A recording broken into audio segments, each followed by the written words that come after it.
सभी को अभिलाषा चौहान का नमस्कार। आज की चर्चा का विषय है क्रिया विशेषण अव्यय। क्रिया विशेषण शब्द के व्याकरणिक भेदों के आधार पर पांचवा भेद है। इससे पहले आप संज्ञा, सर्वनाम, विशेषण और क्रिया के विषय में जान चुके हैं। इस संदर्भ में एक बात मैं और याद दिलाना चाहूंगी कि ये जो भेद हमने शब्दों के किए थे, ये इनके व्याकरणिक प्रकार्य के आधार पर थे कि उनका जब वो वाक्य में प्रयुक्त होते हैं तो व्याकरणिक प्रकार्य के आधार पर शब्दों के हमने 8 भेद किए थे: संज्ञा, सर्वनाम, क्रिया, विशेषण इत्यादि।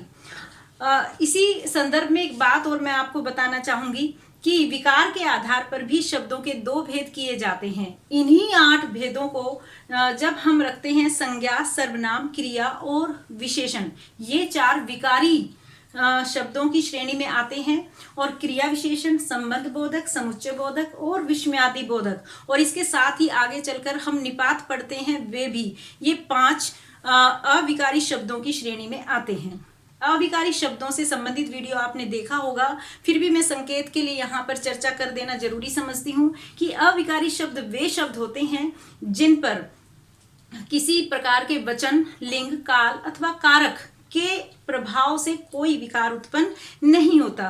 विकार का अर्थ यहाँ पर किसी प्रकार का कोई दोष उत्पन्न होना नहीं है। विकार का अर्थ है यहाँ पर परिवर्तन, अर्थात जब कभी वचन बदल जाए, लिंग बदल जाए, कारक बदल जाए, तो उस शब्द के रूप रचना में किसी प्रकार का परिवर्तन नहीं आता है। और क्रिया विशेषण शब्द उसी श्रेणी में आते हैं। हम इनको किसी भी वचन के साथ, किसी भी लिंग के साथ या किसी भी कारक के रूप में प्रयोग में लाते हैं, लेकिन इनकी रूप रचना पर किसी प्रकार का परिवर्तन नहीं आता। इसीलिए हम इनको क्रिया विशेषण अव्यय या अविकारी शब्द कहते हैं। पुस्तकों में आपको अविकारी शब्दों के साथ साथ अव्यय शब्द का भी प्रयोग देखने को मिलेगा। इन दोनों शब्दों का एक ही अर्थ है। अब बात करते हैं कि क्रिया विशेषण शब्द होते क्या हैं। क्रिया विशेषण शब्द जैसा कि नाम से ही स्पष्ट है, आधा उत्तर इसके शब्द के अंदर ही छिपा हुआ है कि क्रिया विशेषण शब्द वे होते हैं जो क्रिया की विशेषताएं बताएं।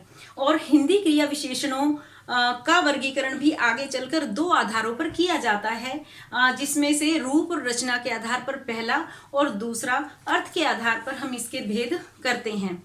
यहाँ मैं आपको एक बात बताना आवश्यक समझती हूँ कि प्राय जब हम पाठशाला में पढ़ते हैं या हम पुस्तकों में देखते हैं तो हमें अर्थ के आधार पर ही क्रिया विशेषणों के भेद अधिक देखने को मिलते हैं और इन्हीं का प्रयोग हम ज़्यादा करते हैं।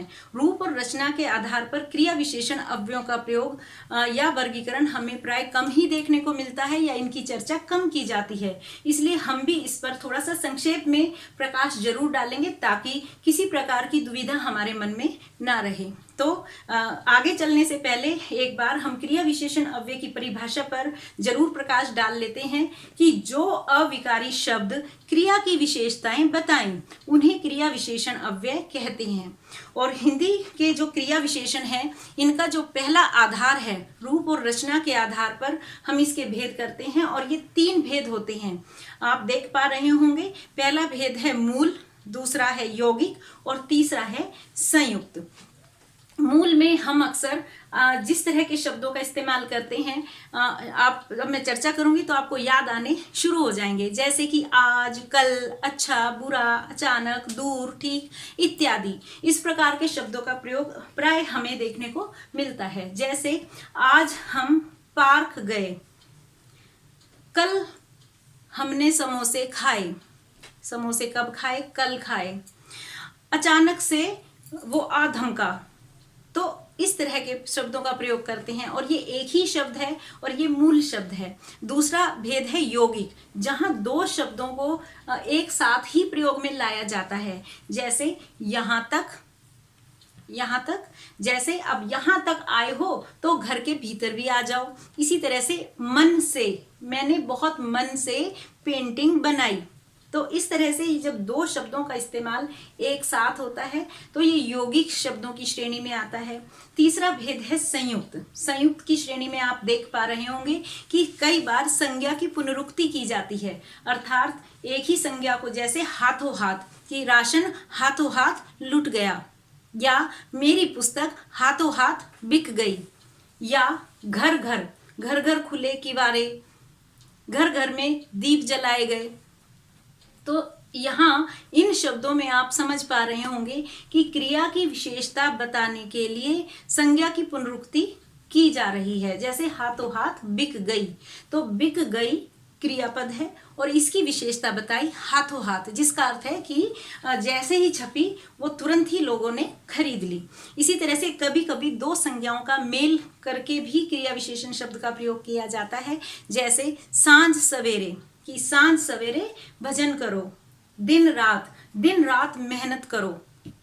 तो यहाँ मेहनत करो क्रिया शब्द है और इसकी विशेषता बताई दिन रात ने। इसी तरह से दीप जलाओ सांझ सवेरे, तो दीप जलाना क्रिया है और इसकी विशेषता बताई सांझ सवेरे शब्द ने। आगे देखिए, क्रिया विशेषणों की आवृत्ति होने पर भी कभी कभी हम क्रियापद की विशेषता बताते हैं।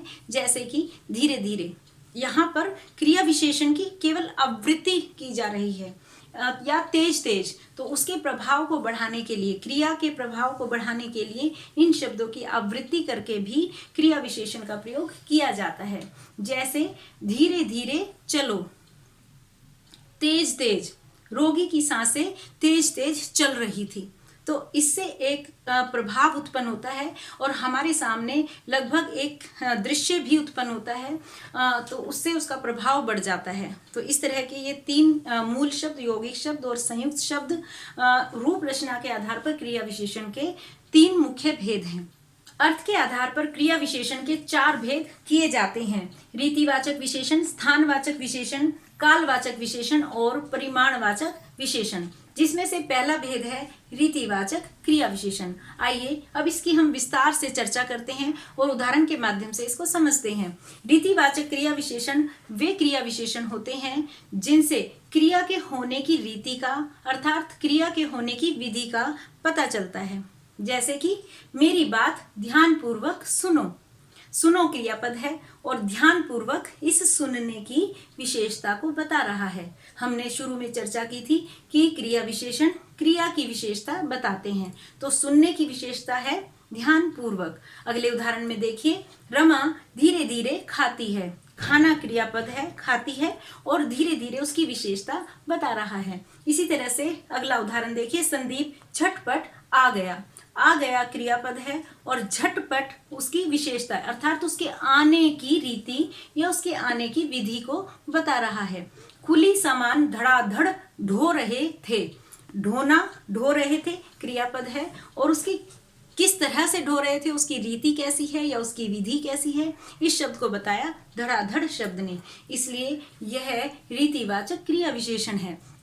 इसके साथ ही आपने कभी कभी सहसा, एकाएक, सचमुच, अवश्य, संभवतः, जरूर, कदापि नहीं, इस तरह के क्रिया विशेषणों का प्रयोग भी अवश्य किया होगा या देखा होगा। ये सभी रीतिवाचक क्रिया विशेषण की श्रेणी में आते हैं। क्रिया विशेषण अव्यय का दूसरा भेद है स्थानवाचक क्रिया विशेषण। जैसा कि नाम से ही स्पष्ट है कि इसमें कोई स्थान की तरफ इंगित किया जा रहा है। जैसे कि हम इसको परिभाषा के रूप में ढालें तो इस तरह से कह सकते हैं कि जिन शब्दों से क्रिया के होने का स्थान ज्ञात होता है उन्हें हम स्थानवाचक क्रिया विशेषण कहते हैं। जैसे इधर उधर मत देखो, अब देखना क्रिया और इधर उधर उसके स्थान की तरफ इशारा कर रहा है, इसलिए यह स्थानवाचक क्रिया विशेषण है।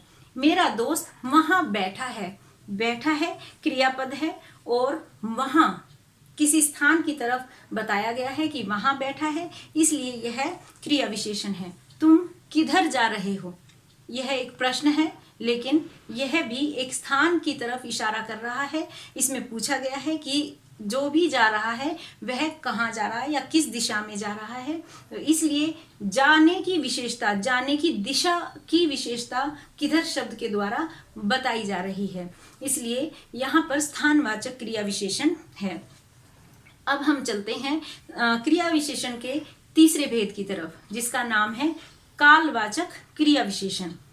परिभाषा के रूप में देखें तो यह है क्रिया के होने के समय की सूचना देने वाले क्रिया विशेषणों को कालवाचक विशेषण कहते हैं। जैसे उदाहरण देखिए, अनुराग दिन भर पढ़ता रहता है, पढ़ता रहता है क्रियापद है और उसका काल अर्थात समय कि किस समय पड़ता है, तो वह हमें बताता है दिन भर।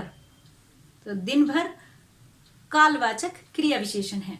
इसी तरह मैंने शोले फिल्म कई बार देखी, कई बार देखना, यह भी उसके समय को बता रहा है कि इतने समय पर मैंने शोले फिल्म देखी। इसी तरह रमेश प्रतिदिन सैर करता है, प्रतिदिन भी उसके समय के विषय में बात कर रहा है, इसलिए यह भी क्रिया विशेषण है। वह लगातार चलती रही, चलने की विशेषता लगातार, और लगातार भी उसके समय की तरफ ही इशारा कर रहा है कि वह कितने समय चलती रही या तो यह भी कालवाचक क्रिया विशेषण है। तुमने हर बार मेरा साथ दिया, अब साथ देना क्रियापद है, और हर बार यह भी समय की तरफ इशारा करता है, इसलिए हर बार भी यह कालवाचक क्रिया विशेषण है। अब क्रिया विशेषण के हम चौथे भेद की तरफ चलते हैं, जिसका नाम है परिमाणवाचक क्रिया विशेषण। अब परिमाणवाचक शब्द की चर्चा आपने पहले भी सुनी होगी, इसको मैं बाद में स्पष्ट करूंगी कि कहाँ पर दुविधा उत्पन्न होती है। पहले हम परिमाणवाचक क्रिया विशेषण के विषय में पढ़ते हैं। इसको अगर परिभाषा के रूप में देखें तो ऐसे कहेंगे कि जिन शब्दों से क्रिया की मात्रा अथवा परिमाण का बोध होता है, उन्हें हम परिमाणवाचक क्रिया विशेषण कहते हैं। जैसे उदाहरण देखिए, उतना खाओ जितना हजम कर सको। अब यहाँ उतना को रेखांकित किया गया है, परंतु जितना शब्द भी परिमाण की तरफ ही इशारा करता है, इसलिए यह शब्द परिमाणवाचक क्रिया विशेषण है। खाना क्रियापद और उतना खाओ, उतना क्रिया विशेषण की क्रिया विशेषण परिमाणवाचक। आप इतना क्यों डरते हैं, डरना क्रियापद और इतना उसका परिमाण को बता रहा है, इसलिए यह परिमाणवाचक क्रिया विशेषण है। कम बोलो सुखी रहो, इस वाक्य को हमने कई बार सुना होगा अपने बड़ों से, अपने गुरुजनों से अथवा माता पिता से या अपने हितैषी व्यक्तियों से। वो कहते हैं ना कि कम बोलो, कम बोलना, सुखी रहना। हमने इस तरह से भी इसको सुना है। यहाँ बोलना क्रियापद है और कम बोलना, कम उसके परिमाण को बता रहा है, इसलिए यह परिमाणवाचक क्रिया विशेषण है। अगला उदाहरण देखिए, मेरे खाने के लिए 2 रोटी पर्याप्त हैं। पर्याप्त शब्द परिमाण को बता रहा है, इसीलिए या मात्रा को बता रहा है, इसीलिए यह परिमाणवाचक क्रिया विशेषण है। थोड़ा थोड़ा ले जाओ, ले जाना क्रियापद है, और कितना ले जाओ, थोड़ा थोड़ा ले जाओ, अर्थात यह भी परिमाण की तरफ ही हमें ले जा रहा है, बता रहा है कि कितना लेकर जाना है, इसलिए थोड़ा थोड़ा शब्द भी परिमाणवाचक क्रिया विशेषण है। अगला उदाहरण देखिए, बबीता प्राय पुणे में रहती है।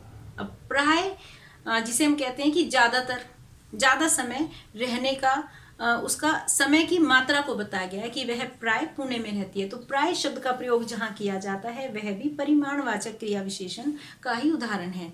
जीना चढ़ना भारी हो गया है, भारी हो गया, तो यह भारी हो गया, जीना चढ़ना भारी हो गया। जीना चढ़ने की जो प्रक्रिया है उसके परिमाण को बताया गया है कि वह हल्का हो गया या भारी हो गया, उसकी मात्रा, हल्के वजन की मात्रा की तरफ इशारा किया गया है कि वो भारी हो रहा है या हल्का हो रहा है, इसलिए यहाँ पर भी परिमाणवाचक क्रिया विशेषण है। अब हमने 2 आधारों पर, रूप रचना के आधार पर और अर्थ के आधार पर क्रिया विशेषण के भेदों की चर्चा की। अब मैंने एक बात की तरफ जो आपका ध्यान आकर्षित किया था कि परिमाण शब्द का प्रयोग हम विशेषण के भेदों में भी करते हैं। अब यहाँ छात्रों के मन में ये दुविधा उत्पन्न होती है कि परिमाणवाचक विशेषण का भेद है या क्रिया विशेषण का भेद है। तो यहाँ दुविधा को दूर करते हुए ये जान लेना स्पष्ट तौर पर जरूरी है कि परिमाणवाचक विशेषण का भी भेद है और परिमाणवाचक क्रिया विशेषण का भी भेद है। केवल अंतर कहाँ आता है, हम जब उसका प्रयोग करते हैं, प्रयोग करने के आधार पर ही उसमें अंतर आता है और हमें अंतर पता लगता है। विशेषण जब आपने पढ़ा तो उसको हमने किस तरीके से परिभाषित किया था कि विशेषण शब्द वे होते हैं जो संज्ञा और शब्दों, सर्वनाम शब्दों के माप तोल के विषय में बताते हैं, वो परिमाणवाचक विशेषण होते हैं। उदाहरण से इसको हम समझेंगे, जैसे घर में बहुत फल हैं, घर में बहुत फल हैं, फल संज्ञा है और फल कितने हैं? बहुत हैं। बहुत शब्द का प्रयोग संज्ञा के साथ किया गया है, इसलिए यह संज्ञा की विशेषता बता रहा है। यहाँ पर यह परिमाणवाचक विशेषण है। अब इसी शब्द का प्रयोग क्रिया विशेषण के संदर्भ में देखिए, मैंने फल बहुत खाए। अब बहुत शब्द का प्रयोग यहाँ पर भी है, लेकिन यह खाए की विशेषता बता रहा है। खाए क्रियापद है, और अभी हमने जाना था कि जो भी शब्द क्रिया की विशेषता बताएं वो क्रिया विशेषण शब्द होते हैं। इसलिए इस उदाहरण में बहुत खाए में बहुत क्रिया विशेषण है। अलग से देखते हैं तो बहुत शब्द एक ही है, परंतु संदर्भ बदलते ही और प्रयोग बदलते ही उनके भेदों का प्रकार भी बदल जाता है। दूसरा उदाहरण देखिए, अलमारी में काफी किताबें हैं। काफी शब्द किताबें से संबंधित है, किताबें संज्ञा है, और इसीलिए यह विशेषण का भेद होगा। इसी के सामने आप देखिए कि काफी पढ़ लिए, अब सो जाओ। काफी पढ़ लिए, पढ़ लिए क्रियापद है, और क्रियापद के साथ जब उसकी विशेषता बताने के लिए इसका प्रयोग हुआ तो यह क्रिया विशेषण का उदाहरण बन गया। अगला उदाहरण देखिए, मेरे पास थोड़े बादाम हैं। बादाम संज्ञा है, संज्ञा की विशेषता बताई थोड़े शब्द ने, इसलिए परिमाणवाचक विशेषण है यहाँ पर। इसी के सामने लिखा है मैंने बादाम थोड़े खाए। खाए क्रिया है, कितने खाए? थोड़े खाए। अब यह यहाँ पर क्योंकि खाने की विशेषता बता रहा है, इसलिए क्रिया विशेषण का यह परिमाणवाचक के भेद के अंतर्गत आएगा। तो मैं समझती हूँ कि अब आप इसमें किसी भी प्रकार की दुविधा का सामना नहीं करेंगे। आप समझ जाएंगे कि जब भी वह संज्ञा और सर्वनाम की विशेषता बताए तब वह परिमाणवाचक विशेषण है, अर्थात विशेषण का भेद है, और जब वह क्रिया की विशेषता बताए तब वह क्रिया विशेषण का भेद हो जाएगा। जब वह क्रिया की विशेषता बताने लगे तो एक ही शब्द प्रयोग के आधार पर दोनों ही भेदों में प्रयोग में लाया जा सकता है। तो इस तरह से आपने क्रिया विशेषण के विषय में आज जानकारी प्राप्त की। अगली वीडियो में हम चर्चा करेंगे संबंध बोधक शब्दों की। तब तक मैं समझती हूँ कि आप इसको बार बार देखकर इसकी पुनरावृत्ति कीजिए, और इसको किसी भी प्रकार की जानकारी आप हासिल करके परीक्षा में लिखने के योग्य हो जाइए। इन्हीं शुभकामनाओं के साथ धन्यवाद।